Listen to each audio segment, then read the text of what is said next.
Boa noite, pessoal. Vamos dar continuidade à aula anterior, tá? Hoje a gente vai abordar o segundo tema, que é a ecofisiologia da cultura de sisal. E vamos iniciar aqui com duas fotos, né? Aqui do lado esquerdo nós temos a Agape cisalana, que é bem conhecida, né? Bem cultivada aqui na nossa região da Paraíba.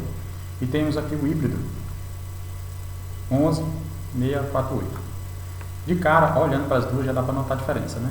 Se a gente for observar, a Agape cisalana, por ela ser uma cultura já existente, então a gente pode observar que ela tem um porte menor, né? E quantidade de folhas menores. Quando a gente olha para o híbrido 11648, a gente pode observar que o porte é maior e a quantidade de folha é bem maior também. Pois bem, aí esse gênero Agape existe aproximadamente 300 espécies nativas na zona tropical e subtropical da América do Norte e América do Sul. No entanto, a gente usa mais duas, né, que tem importância comercial, que é a Agape cisalana e a Agape fulcrous. Essa segunda, que é a fulcrous, como a gente pode observar, né, ela tem menor quantidade de folhas, se comparado com a Agape cisalana, que é a que a gente usa na nossa região aqui da Paraíba. Ela é uma planta xerófila, semi-xerófila, certo? Com adaptação em regiões tropicais e subtropicais. Isso porque ela é uma planta bastante resistente, né, a altas temperaturas, suportando secas prolongadas e elevadas temperaturas. Ela é uma planta cã, esse é o motivo, né, dela tolerar altas temperaturas, podendo chegar aí até 45 graus Celsius. Ela é uma planta onde a abertura do estômago acontece à noite, né, justamente devido a altas temperaturas. No entanto, ela tem a temperatura ideal dela, que é de 20 a 28 graus Celsius, certo? Podendo tolerar até 40 a 45 graus Celsius. Para isso, nós temos também cultivares e híbridos adaptados. Para evitar aqui a radiação, né, essa quantidade de sol, pode-se fazer o consórcio de plantas. Aqui eu trouxe uma foto onde a gente tem o consórcio aqui do sisal, certo? Com a de milho. Então a gente pode observar que aqui nós temos uma fileira de sisal, 3 de milho, aí outra de sisal e assim vai. É importante, quando a gente pensa no consórcio de planta e quando pensa na cultura do sisal, porque o sisal ela é uma cultura que requer bastante tempo para você poder começar a ter algum lucro. Então, é interessante que se faça o consórcio de planta justamente para que até você colher o sisal, você tenha colhido as culturas que está no consórcio, né, para diminuir assim o tempo e a despesa. A necessidade hídrica dela está em torno de 600 a 1500, como pode ser observado. Ela pode ser cultivada num local onde chove bastante, como chove apenas 600, né?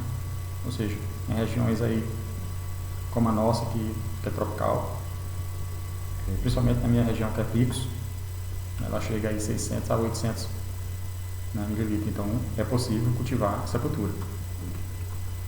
Ela produz bem em precipitações menores, até 400 ela produz, certo? Então é uma cultura que pode ser usada para subsistência, né, principalmente por pequenos produtores, já que ela é uma planta resistente.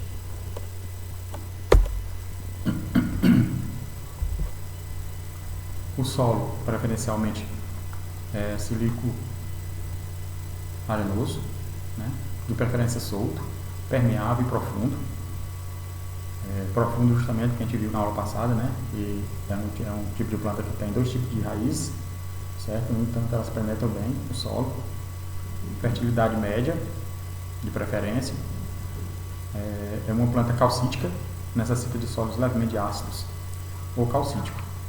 E se adapta aí a 5 a 8, certo? Produz também solos rasos, pobres e outras classificações de solo. tem plantas adaptadas para todo tipo de solos e todo tipo de região. No entanto, elas não toleram áreas compactadas, né, encharcadas e solos salinos. Assim como outras culturas, tem que se tomar cuidado com a declividade, né, de preferência 5% de declividade, as elevações suaves de 200 a 800 metros, de preferência, a exposição de preferência leste-oeste, justamente para se aproveitar o sol. Como foi dito, ela é uma planta adaptada a altas temperaturas e a luminosidade é um fator preponderante para o desenvolvimento dessa cultura, né? Principalmente para fazer a fotossíntese e com isso formar os fotoassimilados para a planta. Solos férteis produzem um número de folhas de fibra por folha, eles reduzem, mas aumentam o número de comprimento, o número e o comprimento, né? Então, se perde, com solos férteis, se perde no número de fibras por folha, mas ganha no aumento e no número de comprimento. Essa aqui é uma figura que a gente já viu na aula passada, né? Aqui é o território do estado da Bahia, e aqui tem ela aumentada, né, com as cores, como a gente pode ver. Aqui é os tipos de solos da região, né? Ou seja, ela está adaptada a vários tipos de solos, se a gente for observar, né? Ok? Tem luminoso, latossolo, planossolo, dentre outros. Então ela se adapta a diversos tipos de solo. Quanto ao preparo do solo, faz-se primeiro a limpeza da vegetação.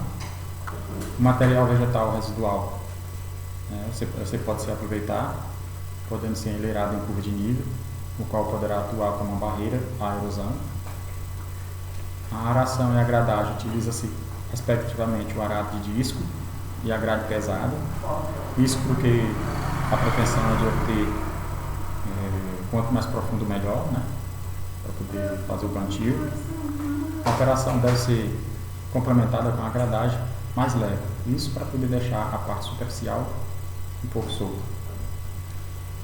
E também tem que levar em consideração de quando for fazer isso, o solo está um pouco úmido, né, devido à dificuldade do arado em penetrar no solo com grande quantidade de raiz. A gente sabe que é uma cultura onde as raízes elas se aprofundam e com o solo seco dificulta bastante a utilização da gradagem.